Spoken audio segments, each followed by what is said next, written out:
Frontier Town, the saga of the Roaring West.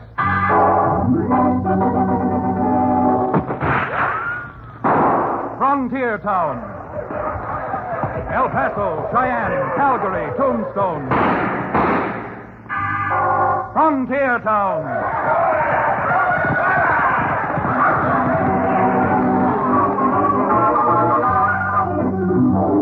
Here is the adventurous story of the early West, the tamed and the untamed. From the Pecos to Powder River, Dodge City to Poker Flat. These are the towns they fought to live in and lived to fight for. Teeming crucibles of pioneer freedom. Frontier Town!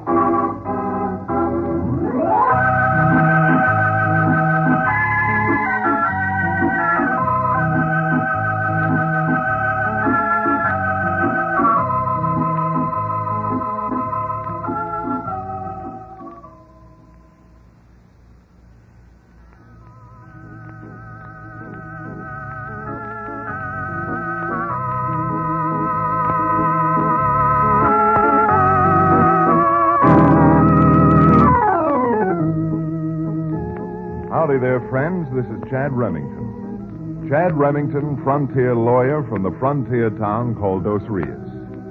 Now, I guess it goes without saying that a frontier town lawyer can find more trouble 24 hours a day than any man living or dead west of Chicago. And if this weren't enough, part of my time is taken up with the running of a small cattle ranch left to me by my late father. Matter of fact, it was while I was on my ranch that this last adventure really had its start. Now, the little law office I have, I rent from Cherokee O'Bannon, the ex-medicine man who now operates the Dos Rios livery stables. I don't know whether it's because he's afraid I may run out with the rent money, or because tagging around with me he gets to see his favorite scenery, saloons. But for one reason or other, O'Bannon is most always by my side. Well, this particular morning, Cherokee was helping me round up some strays in a far canyon on the back end of my ranch. Everything seemed to be going all right. Hi! Chad, I was thinking again. Why does a man like you with a good law practice bother playing nursemaid to a lot of cows? Well, to be honest about it, Cherokee, cows are like money in the bank, and their products sell for good money, with milk at 6 cents a quart and cream at 10 cents a pint. My. 10 cents a pint for cream. But for a few pennies more, you can get a bottle of good bourbon. Now, don't you tell the cows that. They might start changing their product. Counselor, how is it that cream costs so much more than milk? Well, because of the labor involved, Cherokee. Cream costs more than milk because of the labor involved? Naturally. It's harder for the cows to sit on those little bottles. Well, Billy Blue Blazes, Chad, that's about the funniest remark I've ever heard you. Chad! We're surrounded. We're being ambushed. Cherokee, you blame fool. Let that gun alone. But they're rustlers. We're being attacked. Rustlers, my eye. Can't you see who fired that shot? Don't you see who it is coming? It's old Sam from the Western Union office. Sam? Oh, I wonder what in blazes he wants. Hiya, Sam. What's up? Howdy, boys. Sorry I had to throw that shot at you. Seemed to be the only way stopping you without chasing you another 10 miles. What in the name of my grandmother's bustle is so important that you had to stop us? Well, a telegram come for you, Chad, and since it needs an immediate answer, kind of reckon I'd better bring it out to you. Here. Thanks, Sam.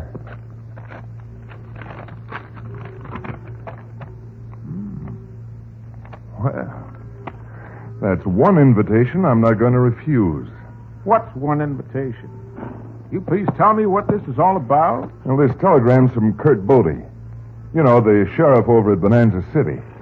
He says there's a big party being given day after tomorrow honoring all the peace officers of the territory, and, well, he's inviting me down as his guest. Yeah, from what I hear about Bonanza City, it's as much a city as a prairie dog's hole is a tunnel.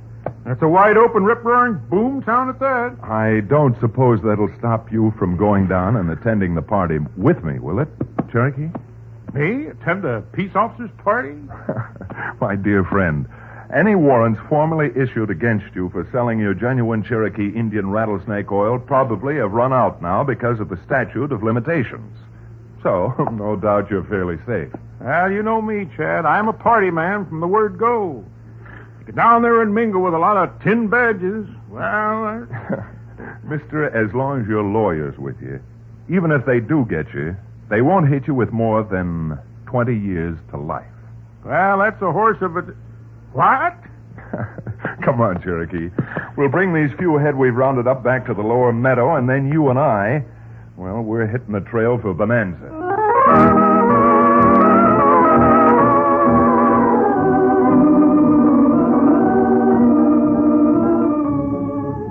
Well, I got Cherokee to Bonanza City, all right. But no matter what I did, I couldn't get him out to the party. To tell the truth, there were too many so-called attractions in the town itself, so that Cherokee wasn't too seriously tempted. The affair was being held in what was known locally as the other side of the creek, which meant really the other side of the town. The wide open part of the town. The place everyone knew existed, but nobody talked about. The most fashionable palace of entertainment on the other side of the creek was the somewhat flashy but expensively decorated place known as Boston Flora's Place, which Flora ran with her husband, a real high-roller gambler by the name of Monty.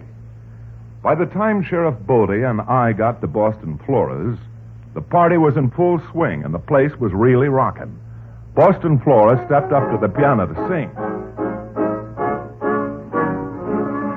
Oh, the men in my life are the curse of my life. They promise and promise, still I'm nobody's wife. Fred kissed me and told me of his lasting love. His wife caught him with me.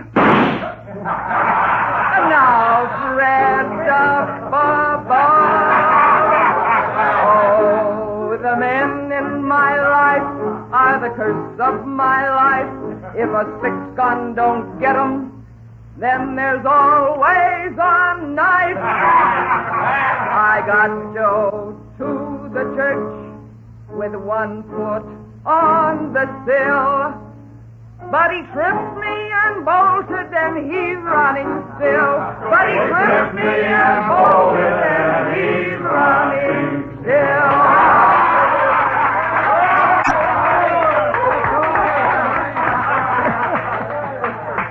Well, Chad, what do you think? How about that? Boston Flora's pretty good, huh? She's better than good, Sheriff. She's all right.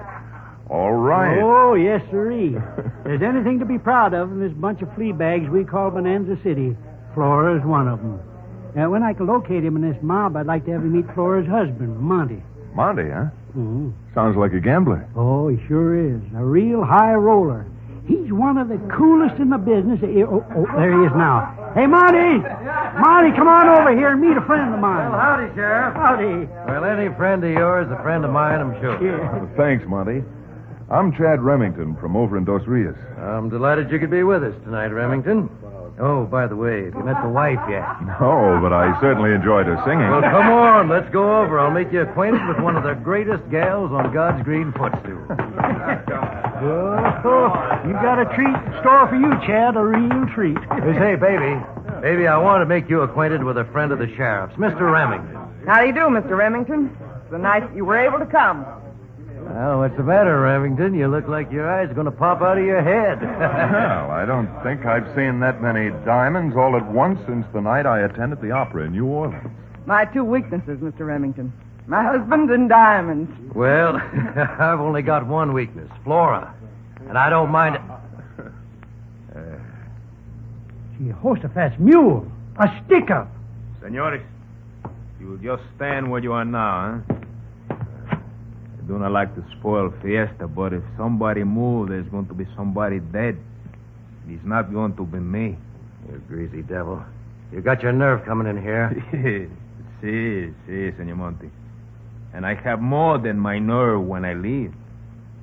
First, we start with all this diamond jewelry that your wife, she wear, huh?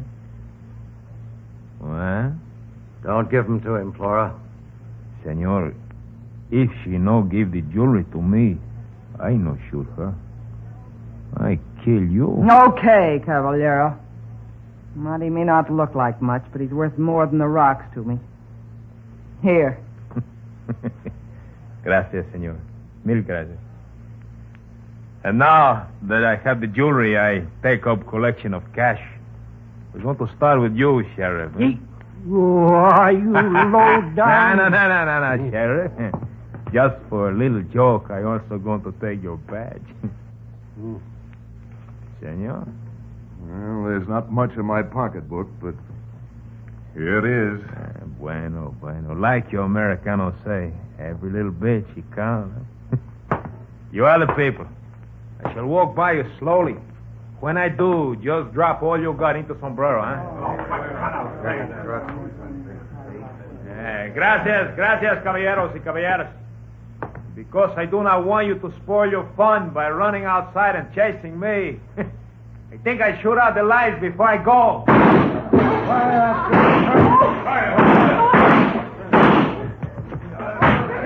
on, go after him.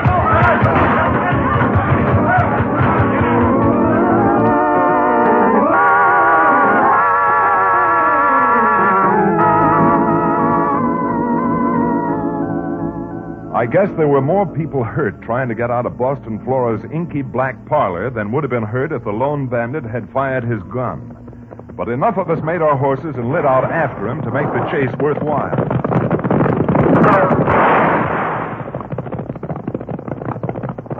We circled around through Santa Fe Street, cut through Nugget Alley, and that brought us face to face with the bridge over the creek.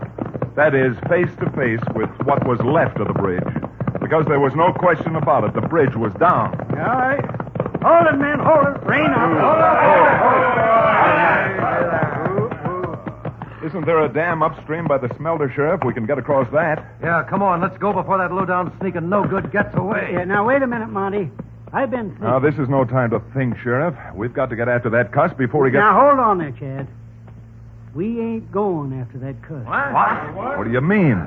You're not going after him? Well, stop and figure it out yourself. We go after him and get in town on the other side of the creek. Then we got to admit what happened.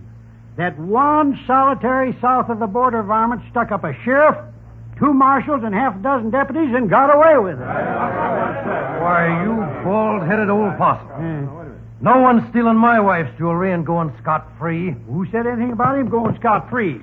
We got a good look at him, and between us, being most every lawman for 50 miles around, we'll catch up with him sooner or later. Kurt, are you serious? I sure am, Chad. Well, it's worth a few $1,000s we lost not to make fools of ourselves. I'll be blamed if me and Flora are going to suffer because you're a bunch of knotheads. I'm going to cross that creek if I have to swim it myself. Doggone it, Monty. Now, don't go flying off the handle. You get your hands off of me and let go. Sheriff, if Monty wants to go, you've got no right to stop him. You keep out of this, Chad. You don't live here like we do. Sheriff, are you going to let me go? You're doggone right I'm not. Okay, then.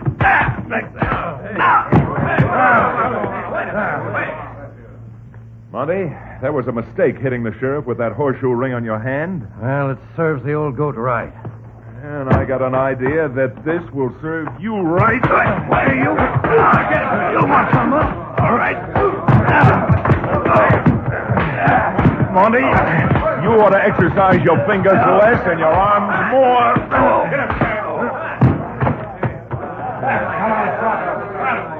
All right, fellas.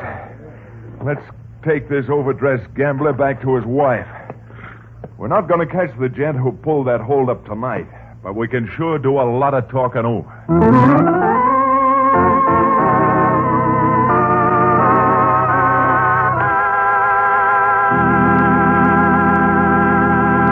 We'll return to the second act of Lady Luck, our exciting frontier town adventure, in just a few moments.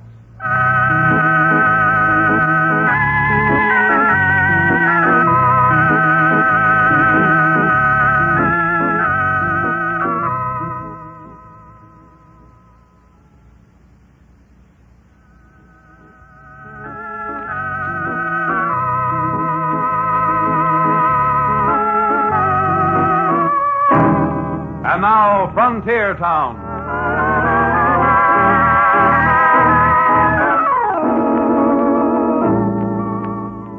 Well, there's no use alibying now. The sheriff, the marshals, the deputies, and the Frontier Town lawyer had all been caught flat-footed by a mighty clever crook. Or was it crooks? Somehow, when I started to get my senses together again, it didn't seem that just one man, all alone, could have conceived that scheme and done all of the execution that was necessary. So, after getting back to the main part of town, going into 4 saloons and finding Cherokee in the 5th, Cherokee, the sheriff, and I put our heads together down at the sheriff's office. By the whiskers of Walter's Uncle Willie, Chad, you'll pardon my levity, but this is really a good one. The whole law for 2 counties around robbed of their valuable possessions. Yeah, go on and laugh, Cherokee. But I'll get that crook if it takes me to my dying day. Then admitting what happened tonight? Well, it's not just me and the other boys alone. Some of the other men who were there, like the mayor, they told their wives they was going to Oddfellows' meeting. Wouldn't be good for the town to have that come out either. Well, I'm not a married man, Sheriff, but I can see what you mean. Well, how are you going to stop it from getting out? This gambler you told me about, this Monty, he isn't going to stop screaming his head off. I think he's done all of his screaming for a while. Yeah, pretty hard for a man to scream through a face that's all bandaged up with court plaster. You sure knocked the daylights out of him, Chad. Yeah, and I'm sorry I did. Sorry? I wonder if Monty really would have crossed the creek if we'd let him. But you just got through saying... wasn't he the one who... Yes, he was the one who yelled his head off. But you know, it isn't always the man who screams loudest who's hurt most. What you mean, Chad? Well, I don't mean to sound like a school teacher, but don't either one of you remember the children's story about the man who yelled wolf? Of course I remember it. Yeah. Frankly, I don't get the connection. Well, neither do I, Cherokee, not at the moment. But, well, let's go back over everything that happened, step by step. Chad, I tell you, it's as plain as a nose on your face, or at least on Cherokee's face. Is it? Then how do you account for the bridge being conveniently cut down? Why, it's because why, somebody must have... how did it happen? Exactly. You and I had crossed the bridge not half an hour before, and it seemed to be all right. What's that got to do with Monty yelling wolf, wolf? Well, it may be more like fox, fox than wolf, wolf. Yeah, more like skunk, skunk, if you ask me. Dirty robbing polecat. Your remarks are immaterial, irrelevant, and probably true. But let's look at the facts. Who organized this party of appreciation for the peace officers? Why, he told you before, Boston Flora and her husband. Right. Now, granting for a moment that Flora and Monty had planned the little affair, don't you think they knew beforehand that the sheriff and the marshals wouldn't want to publicly admit they'd been made fools of? Yeah, but then why would Monty get in a fight with me and risk going to jail because he wanted to follow the crook? Because you couldn't have put him in jail for wanting to do what you should have done. In fact, if he were so inclined, he could probably put you in jail for malfeasance in office. Great jumping gumdrops. I never thought of that. But him and his women still had her jewelry stolen, and well, there ain't no denying that. Sheriff's right, Chad. And what's more, who was the crook? No one's ever seen him in Bonanza City before. Probably just come up across the Rio Grande. You're convinced he's a Mexican, aren't you, Sheriff? Well, naturally, Huh? You gonna tell me he ain't a Mexican? Well, the only Mexicans I ever heard talk and act like that were in stage plays. In stage play? You heard me, O'Bannon. If I'm not mistaken, there's a traveling tent show about to open in Bonanza City this week. Well, I'll be kicked by a muley cow. You mean you think Monty and Florrie hired this actor and the whole thing was a put-up job? The whole thing, including cutting down the bridge. But great sakes alive, Chad, it's loco. It's wild. How do you ever expect to prove a thing like that? By taking advantage of the fact that Cherokee wasn't over at Boston Flora's with us earlier this evening. Now, hold on there, Chad. You think you're going to make a guinea pig out of me and... Well, making a guinea pig out of you won't be too hard, Cherokee. The part that's going to take a bit of doing is turning Monty and Boston Flora into a pair of jailbirds.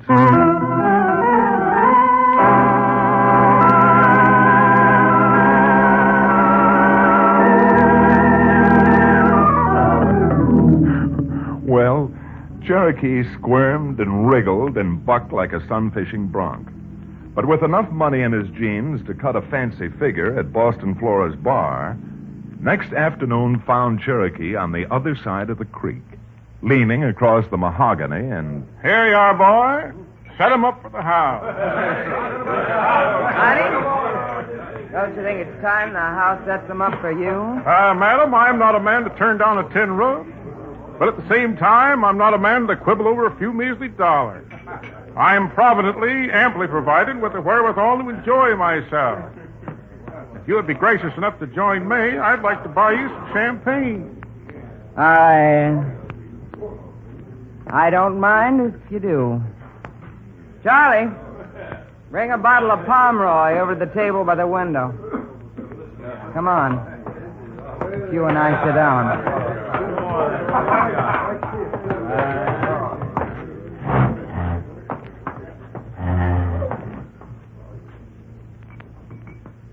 What's the matter?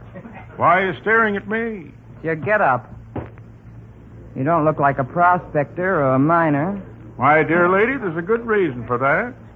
I'm not a prospector or a miner. Well, most of the men around here with money get it out of the mines. Where do you get yours? Madam, I'm a salesman. A salesman? A jewelry salesman. Now, don't ask me where I get my little baubles. Why, some of them come from Tiffany's in New York. I don't get you. I don't get you at all. Well, I've found that there are a certain group of ladies working in the mining camps here in the West who wish to put their savings in commodities like fine diamonds, which never depreciates in value, and, well, they have an eye toward a rainy day. For example, a woman of your beauty and talent should own jewelry. Wait a minute. Marty? Marty, come over and sit down. What is it, Flora? Well, what's on your mind? He says he's a jewelry salesman. Oh? Friend, I can sell you flawless diamonds at less than 50 cents on the dollar. Oh, you can, huh? Well, where do you pick up bargains like that? Well, let's just say that I picked them up. What are you, a fence? Crudely, yes. You want a deal? Well, Monty? No, thanks. But, Monty, Not today, Flora. But Oh, never mind. Sorry I asked you at all, Monty. Now stop wasting time on that overdressed saddle bum. Time for you to sing a song. Mister, I'm afraid I've played my cards too fast. Come back tonight and bring some of the jewelry with you. I'll handle Monty. Why? Have the stuff with you and be here at 10 o'clock. Because you and I are going to do business.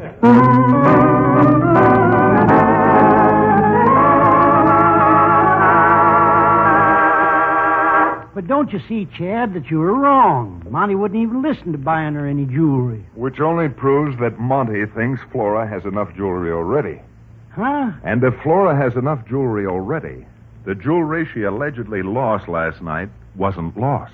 But Billy Blue Blazes, Chad.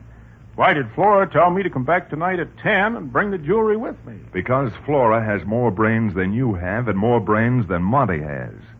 In fact, Mr. O'Bannon, I'm convinced that Flora has more brains than you and Monty have put together.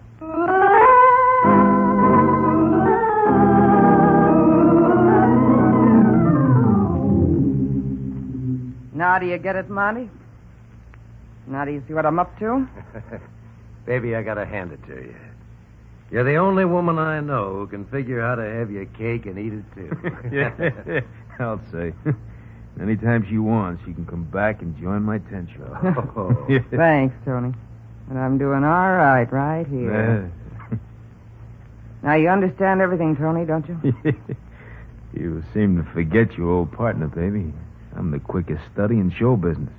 And when I meet this jewelry salesman outside and stick this gun in his ribs and I say, Senor, you put the hands up quick, eh?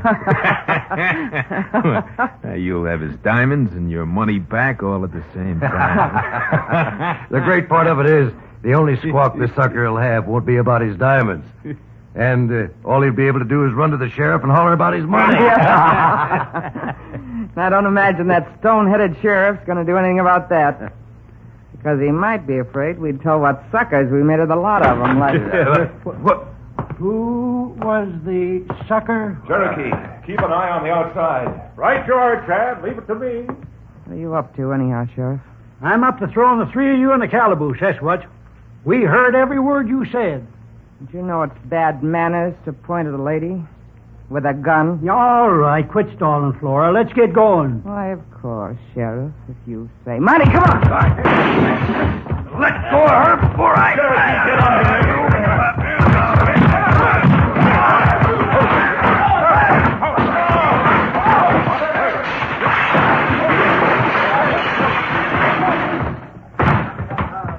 Well, nice going, Sheriff. I see you got the so-called actor. Well, what about me? Didn't I get my man? Or a woman? What did you hit her with? A chair? Now, Chad, for shame. You know I'm too much of a gentleman to hit a woman with a chair. I hit her with something soft. I hit her with an upholstered sofa.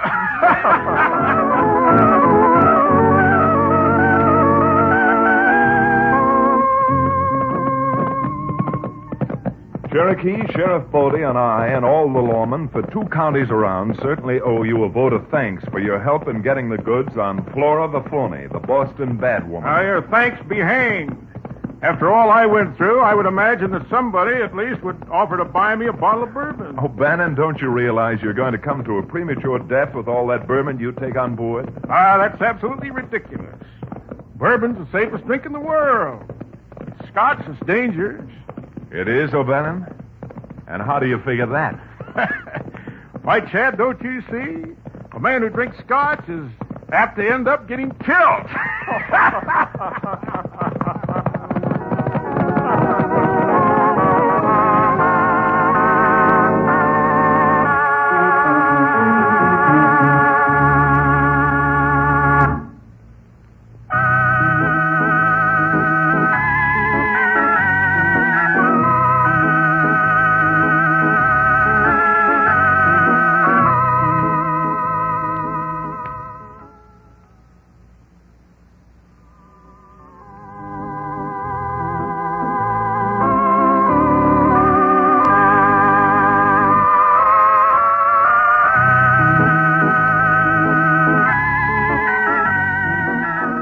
Frontier Town, starring Reed Hadley and featuring Wade Crosby, is a Bruce Ells production.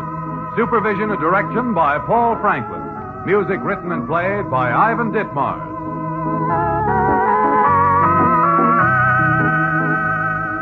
Be sure to be with us again same time next week for another fine action-adventure story with your favorite young Western star, Reed Hadley. And now this is Bill Foreman telling you that Frontier Town comes to you from Hollywood.